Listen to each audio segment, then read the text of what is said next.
job creation in Taylor County would be one of my main goals.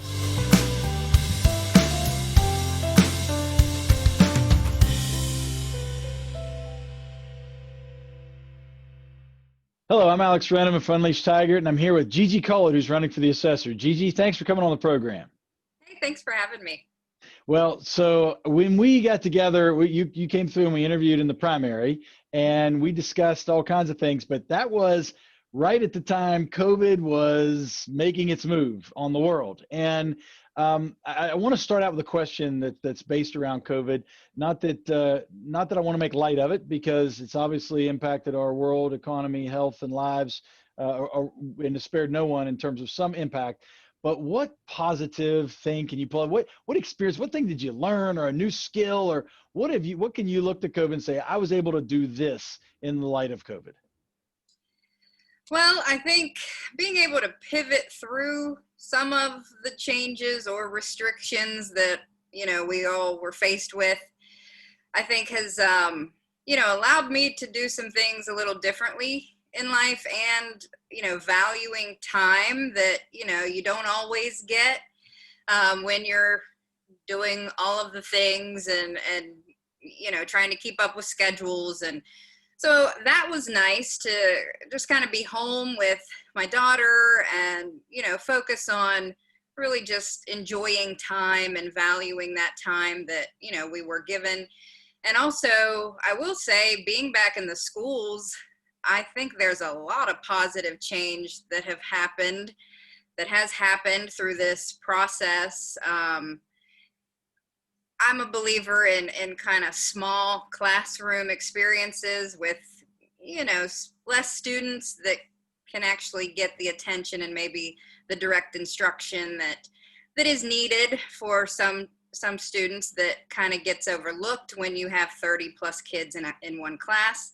I do like the precautions that have been put in place and the safety measures that the schools have been able to accomplish through this.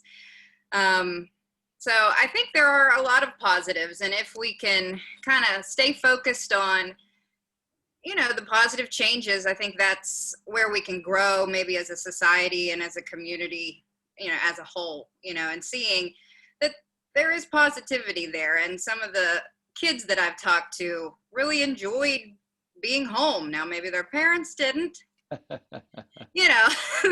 That's to be seen how those effects will shake down. But I mean, some of the kids really enjoyed not having to be part of that scheduled routine and going here and there, and actually being able to kind of, be home and be happy and just, kind of enjoy those times at home that I think we kind of don't always get in the regular scheme of things. Yeah, that's right. Everyone says, oh, if I just had enough time. A lot of us maybe had more time. Did you get those things done that you said you had more time? But Right. Family time is a big thing. And certainly the school system has been charged with some amazing challenges. And I know a lot of people working hard to try to rise to meet them. So it's to be continued, right? We're still in the midst of all of this. Specifically to the assessor, though, and I always in this office, I always like asking, because it gets so confusing, I think, for the public, because they're not in this office every day, they're not thinking about it every day. But come tax time, what responsibilities do we assign to the assessor? What's this office all about? Well, it's about discovering properties and valuing properties accurately and based on the tax code of West Virginia. And it's a constitutional office. I've said that before. And what that means is, there's not a lot of policies that are driven through the assessor's office. There's not a lot of change that can be made unless it comes from, the tax code through the state auditor's office and some of those kind of governing bodies that may or may not have to change property values, depending on, even the property values in terms of what the real estate kind of values are, and keeping that market afloat and keeping it kind of consistent with inflation, and the supply and demand of even property comes into play with what the values are, how the communities are growing, things of that nature. So, the assessor just basically does what the state tells them to, and they kind of make the decisions. And there are conferences where all the assessors get together and they talk about things that possibly does need to be changed or thought about in terms of, the public and personal property owners, and just things that come about that might need to be reevaluated or rethought of in terms of just how our culture changes and what the needs of our community are. Yeah, and speaking of that, it's a perfect segue to the next question is what trends do you see that are happening in our county that are going to impact the assessor in terms of growth or property values or whatnot? What can you enlighten us on in that regard?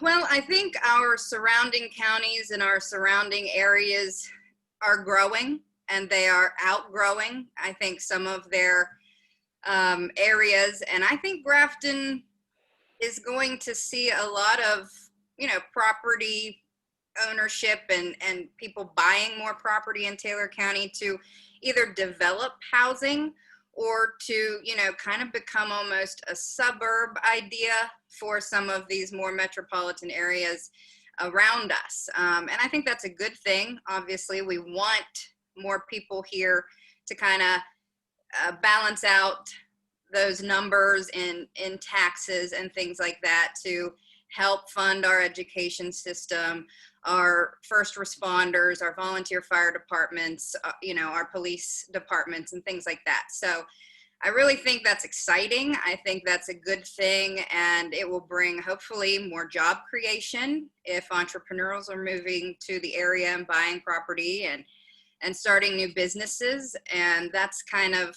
what I hope to see in the next couple years. And I really hope to try and facilitate that and, help new business owners or property owners with the resources that are available at the assessor's office. Yeah, makes sense.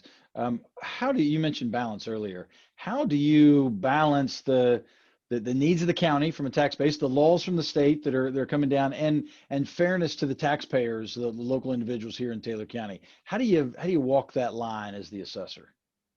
Well, that's, public office is always kind of a juggling act, and trying to meet the standards that the state comes down with, and also trying to be as accessible and kind of understanding to the general public, and trying to be their voice in some of those conferences, and trying to communicate with the state officials in trying to either make tax code more accessible and easier to understand in terms of balancing what's expected from the state and then what's reasonable for the public kind of regular everyday property owner.